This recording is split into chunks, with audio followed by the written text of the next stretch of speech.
제가 먼저 16장 11절을 읽겠습니다. 사도행전 16장 11절입니다. 우리가 드로아에서 배로 떠난 사모드라게로 직행하여 이튿날 네아폴리로 가고 거기서 빌립보에 이르니 이는 마게도냐 지방의 첫 성이요 또 로마의 식민지라. 이 성에서 수일을 유하다가 안식일에 우리가 기도할 곳이 있을까 하여 문 밖 강가에 나가 거기 앉아서 모인 여자들에게 말하는데 두아디라시에 있는 자색 옷감 장사로서 하나님을 섬기는 루디아라 하는 한 여자가 말을 듣고 있을 때 주께서 그 마음을 열어 바울의 말을 따르게 하신지라. 우리 마지막 합독합니다. 그와 그 집이 다 세례를 받고 우리에게 청하여 이르되 만일 나를 주 믿는 자로 알거든 내 집에 들어와 유하라 하고 강권하여 머물게 하니라. 아멘. 우리 기도합시다. 하나님 아버지 감사합니다. 저희에게 여건을 허락하시고 또 은혜를 주셔서 이렇게 기도할 수 있도록 인도하시니 감사합니다.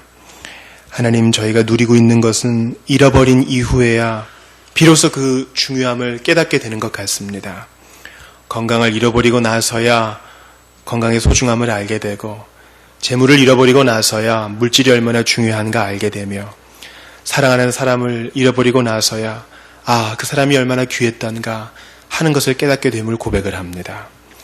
이 시간 저희들이 이 공간에서 기도할 수 있음도 참으로 큰 복임을 기억하면서 주님, 이러한 복이 마땅히 기도해야 한다는 또 주님의 사인임을 또 기억하면서 연약한 자, 기도할 수 있는 자유도 빼앗겨버린 자를 기억하며 저희가 이 밤에 더욱더 힘써 간절히 기도할 수 있기를 원합니다.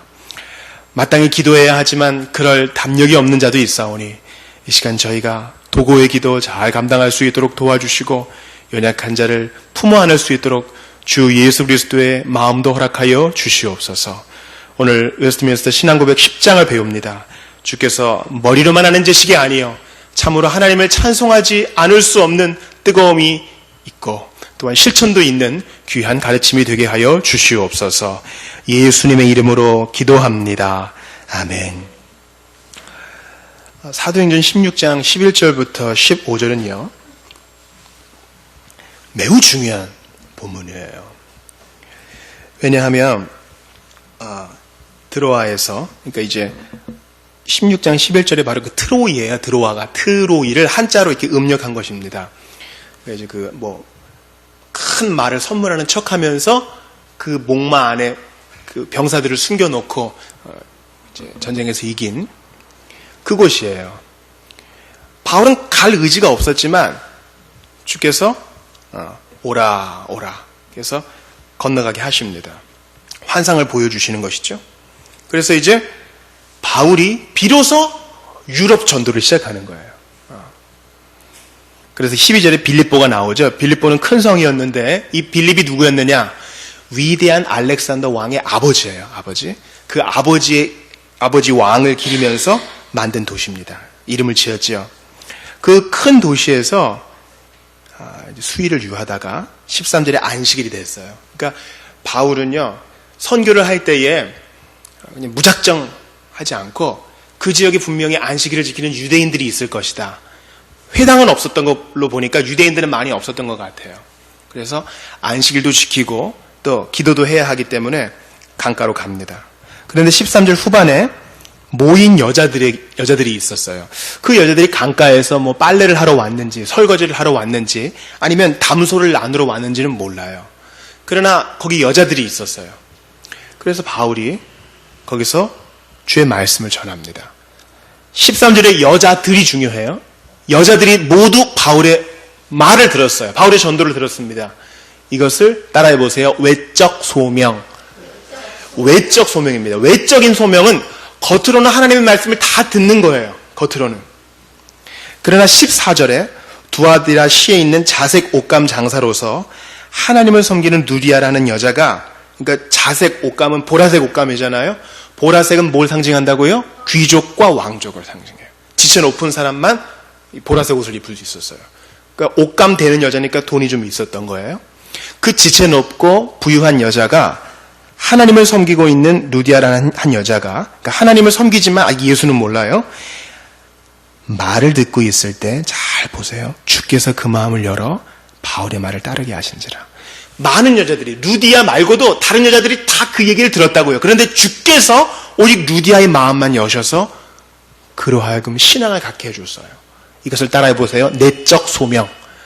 내적 소명. 외적으로는 다 귀로 하나님 말씀을 들어요. 그러나 그 말씀이 심령에 적용되고 그렇구나 믿어지게 되는 것은 오직 내적 소명을 받은 자만 믿게 된다는 거예요. 이게 오늘 우리가 신앙고백 오늘 10장 유효한 부르심에 대한 아주 중요한 근거 구절이에요. 유효라는 것은요, 하나님의 부르심은 실패가 없다는 거예요. 우리는 유효하다 그러면은 효과가 있기 때문에 전에도 말씀드렸지만 10개를 주면 한 8개 정도 효과가 나타나면 유효하다 이렇게 할 수 있겠죠. 실험을 10개 샘플을 했는데 8개에서 반응이 나타났어요. 그럼 유효하다. 살충제를 뿌렸는데 10군데에서 뿌렸는데 8군데에서 반응이 나타나서 벌레가 죽었어요. 효과가 있다. 그러나 이 유효하다는 것은 그런 의미가 아니에요. 우리 주님이 말씀하시죠. 내 입에서 나간 말 헛되이 돌아오는 법이 있다 없다? 없다는 거예요. 절대 주님의 말씀은 실패하지 않는 거예요. 외적으로는 주의 말씀을 다 듣지만 오직 성령께서 내적으로 마음을 여신 자들 중에 안 믿을래요 하고 한 거 하는 자가 하나도 없다는 거예요. 이게 유효한 부르심입니다. 그래서 15절에 보니까 그와 그 집이 다 세례를 받고 우리에게 청하여 이르되 만일 나를 주 믿는 자로 알거든 내 집에 들어와 유하라 하고 강건하에 머물게 하니라 이런 겁니다. 그러니까 우리가 여기서 벌써 이 10장 다 외운 거예요. 하나님이 어디에서건 유효한 부르심으로 구원하시는 영혼이 있다 없다? 있다는 거예요. 그 여자들이 다 안 믿었어요. 루디아만 믿었다고요. 실패예요? 성공이에요? 성공이에요. 바울이 뭔가 잘해서가 아니라 하나님이 택한 자는 반드시 그 마음을 열어 불러들여 믿음을 갖게 하시는 거예요. 억지로가 아니라 왠지 이상하게 마음이 뜨거워지고 귀가 열렸습니다. 주님이 그렇게 하시는 거예요. 그러니까 유효한 부르심 때문에 내가 안 해도 하나님이 부르시겠지. 절대 그런 게 아니에요. 바울은 자기 할 일을 했어요. 그리고 누가 믿을지도 모른다고요. 그런데 하나님께서 루디아를 믿게 하신 거예요. 바울이 고린도 교회들에게 뭐라고 얘기합니까? 아볼로하고 나는 씨를 뿌리고 물을 줬을 뿐이지 오직 자라게 하시는 분은 누구다? 하나님이신 거예요. 그러니까 우리는 부지런히 뿌리고 전할 일을 해야 돼요. 하나님은 우리가 알지 못하는 그 누군가를 오늘도 부르고 계십니다. 이런 믿음과 배짱이 있어야 신앙생활을 할 수 있어요. 많은 사람들이 다 듣고 오직 루디아 하나만 믿었어도 하나님 편에서는 완벽한 성공인 거예요. 따라서 우리는 눈에 보이는 결과에 연연하지 말고 우리의 할 도리를 잘 해야 하는 것입니다. 자, 오늘 1항을 보세요. 하나님께서는 생명에 이르도록 예정하신 모든 사람들을 그리고 그들만을 자신이 정하시고 적당하다고 생각하시는 때에 효과적으로 부르시되 그의 말씀과 성령으로 하시며 그들이 태어나면서부터 처해 있는 죄와 사망의 상태에서 불러내어 예수 그리스도로 말미암은 은혜와 구원으로 인도하신다. 또한 그들의 마음을 영적으로 그리고 구원에 관하여 깨우쳐서 하나님의 일들을 이해하게 하시며 그러니까 무슨 증거를 받아가지고 자 성경이 진짜야? 증거를 툭툭툭툭 대고 예수의 부활은 조작한 게 아니야 진짜야? 증거를 툭툭툭툭 대서 믿은 게 아니라는 거예요. 루디아에게 한 것처럼 성령의 마음을 열어주면 성경 전체가 믿어져요. 이해하게 하시며 그들의 돌같이 굳은 마음을 제하시고 그들에게 살같이 부드러운 마음을 주시며 옛날에는 그토록 믿기 싫었는데 이젠 믿는 거예요. 제가 아는 한 엄마가 있어요. 부지런히 아이한테 성경 읽기 하고 아이의 회심을 위해 기도하는데 어느 날 애가 에레미야를 읽다가 눈물을 글썽이며 엄마 이제 알겠어요. 놀라운 순간이죠. 우리도 그런 걸 바라요. 돌같은 마음이 없어지고 살같은 마음이 되어서 다 이해가 되는 거예요. 이제 알겠어요. 제가 회심하고 나니까요. 그 전에 우리 분반 공부할 때는 그 선생님이 거의 교사용을 그냥 읽으셨거든요. 그러니까 애들이 막 베베 꼬고 이럴 때도 저는 어떻게든 좀 버텨보려고 착한 학생 증후군이 있어서 허리를 꼿꼿이 세우고 딱 들었단 말이죠. 근데 사실 무슨 내용인지 잘 몰랐어요. 교회에서 장학생 시험이 있으니까 이걸 공부해야 장학금을 받거든요. 근데 회심하고 나니까 그렇게 흘려들었던, 시험 보고 나서 다 잊어버렸던 그 말씀이 다 하나하나 깨어지는 거예요.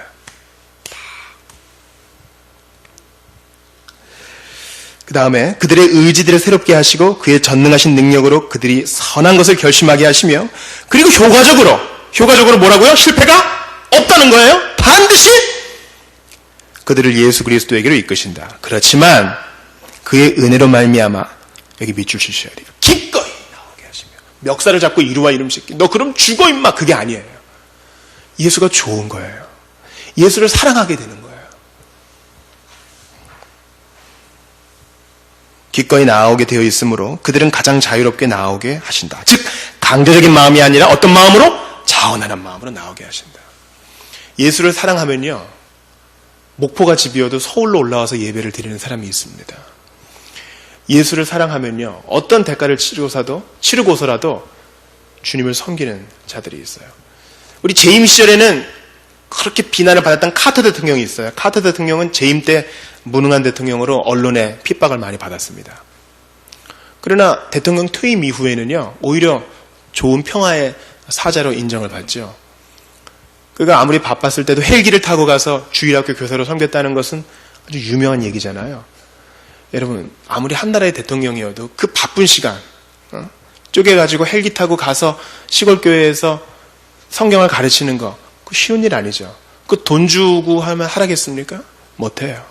하나님이 그 마음을 그렇게 하고 싶게 만든 거예요. 우리가 신앙으로 불타오를 때는요, 누가 뭐 시키지 않아도 창의적인 아이디어가 막 넘쳐요. 어떻게 주님을 섬길까? 아, 이렇게 하면 되겠구나. 하루 종일 그 생각이에요.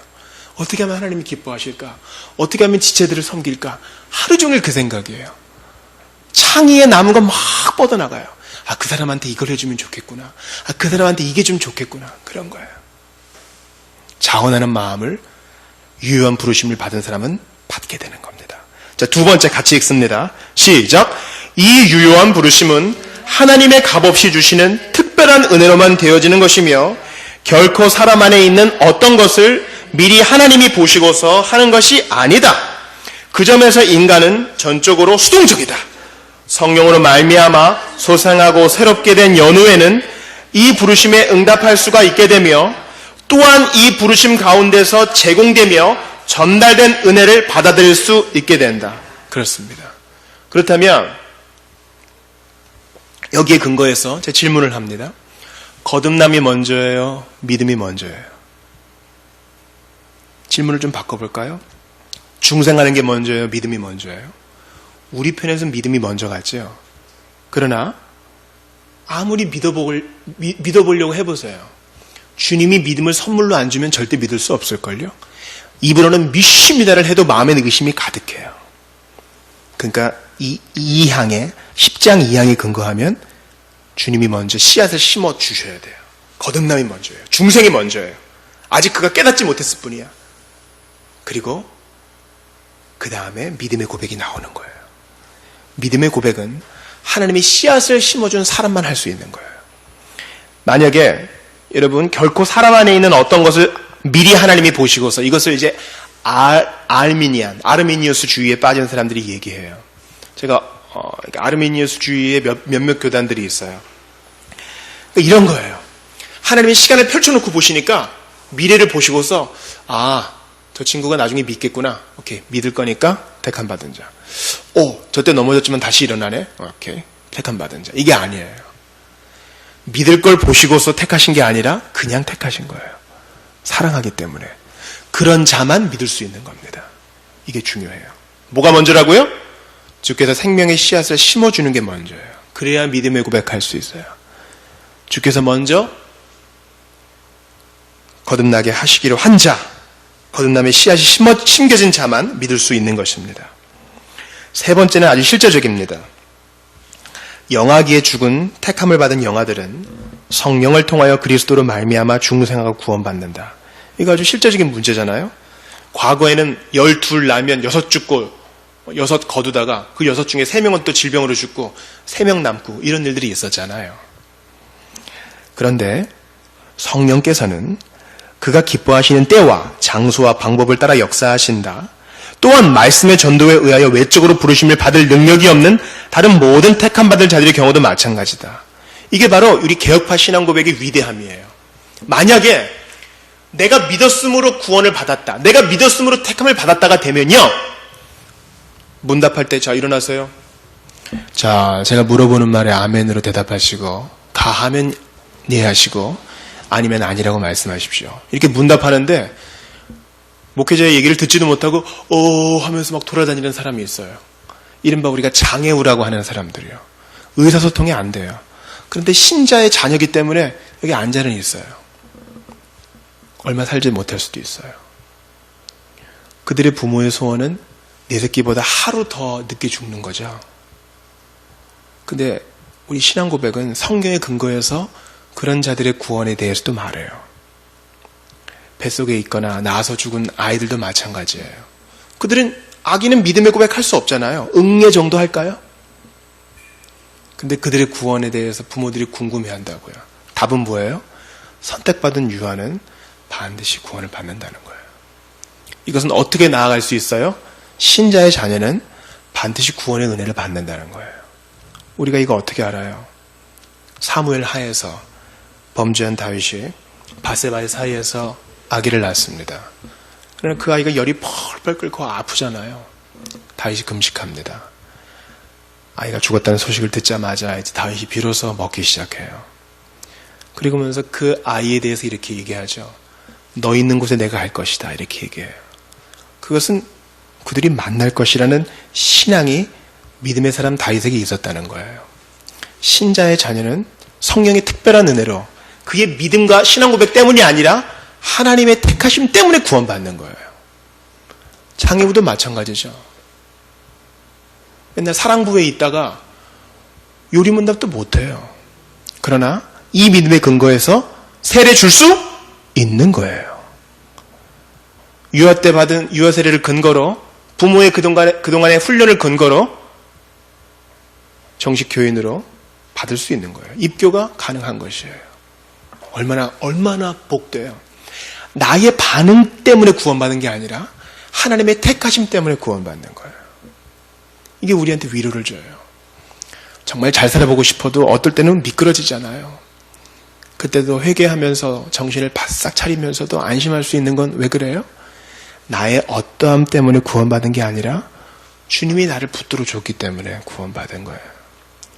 이게 우리에게 복을 줘요. 사람의 믿음을 보시고 구원하신다. 이건 잔인한 교리예요. 믿음을 보일 수 없는 사람이 있거든요. 4번째 같이 읽습니다. 이것은 상당히 배타적인 말씀이에요. 그러나 알아야 돼요. 같이 읽습니다. 시작. 택함을 받지 못한 다른 사람들은 비록 그들이 말씀의 전도에 의하여 부르심을 받으며 성령의 어떤 일반적인 역사들을 체험할지라도 그들은 결코 그리스도에게로 참되게 나아오는 것이 아니며 그러므로 구원받을 수가 없다. 또한 기독교 종교를 신봉하지 않는 사람들은 어떤 다른 방법으로도 구원받을 수가 없으며 그들이 본성의 빛과 그들이 신봉하는 종교의 계율에 따라서 그들의 생활을 열심히 꾸려나간다고 할지라도 구원받지 못한다. 그리고 그들이 구원받을 수 있을지도 모른다고 단언하며 주장하는 것은 아주 유해하며 가증된 일이다. 여러분, 이것은 뭡니까?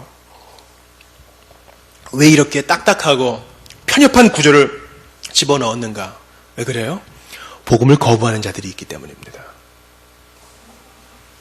복음을 거부하는 자들은요, 마땅히 그 응분의 심판을 받게 될 것이에요.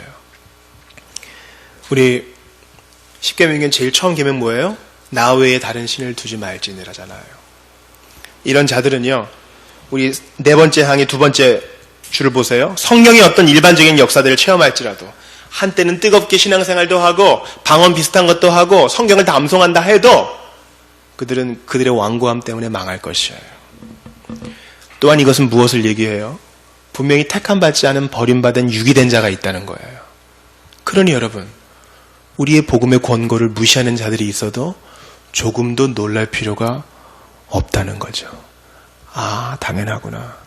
그가 아직 때가 안 돼서인지 아니면 아직 부름받지 않아서인지 모르지만 명명백백하게 이 복음을 거절하는 자들이 있다는 것을 신앙 고백은 말해줘요. 그러니 뭐예요? 우리의 결론은 뭐예요? 눈에 보이는 것에 연연하지 말고 노아의 8명이든 루디아의 1명이건 간에 우리는 꾸준히 우리의 일을 해나가야 된다는 것이에요. 인생 금방 지나가잖아요. 우리 지나간 일들이 그러했던 것처럼 앞으로도 그렇게 지나갈 겁니다. 신앙은 마라톤입니다. 오늘 한번 뜨겁게 불타올랐다가 내일 까맣게 재로 타버리면 그건 아무것도 아니에요. 우린 작은 불꽃대요. 주님께서 오라 하실 때까지 계속 그 빛을 비추어야 합니다. 많은 사람들이 거절하고 비웃고 손가락질해도 우리의 갈 길을 다 가면 주께서 잘했다, 충성된 종아 하면서 면류관을 씌워주실 것입니다. 유효한 부르심 받은 자 결코 타락하지 않아요. 타락하는 것처럼 보여도 주님이 다시 이끌어줘요. 그것을 위해 예수께서 피를 흘려주셨기 때문에 그 보혈의 힘은 너무너무 강하기 때문에 주께서 부르신 자는 반드시 제자리로 인도해 주신다는 겁니다. 그러니 걱정하지 맙시다. 잠시 잠깐 신자들이 방황하는 것처럼 보여도 우리는 기도해 주고 그들을 위해 자리를 마련해 놓읍시다. 다시 돌아올 거예요. 다시 돌아올 겁니다. 그들에게 배교란이 있을 수 없어요. 그들은 하나님의 다루심을 받고 반드시 돌아오게 될 것이니 우리는 조금도 두려워하지 말고 바울이 했던 것처럼 노아가 했던 것처럼 그리고 지금도 많은 성도들이 하는 것처럼 하나님의 복음을 기쁘게 증거하며 이 복음을 보존합시다. 우리 한번 오늘 말씀 붙들고 기도합시다. 저는 개인적으로 이 유효한 부르심 때문에 큰 유익을 얻은 사람이에요. 신앙생활을 하고서도 이게 뭔지 모르고 있다가 이 말씀이 비처럼 내게 다가왔을 때 이게 복음에 대한 감격이에요.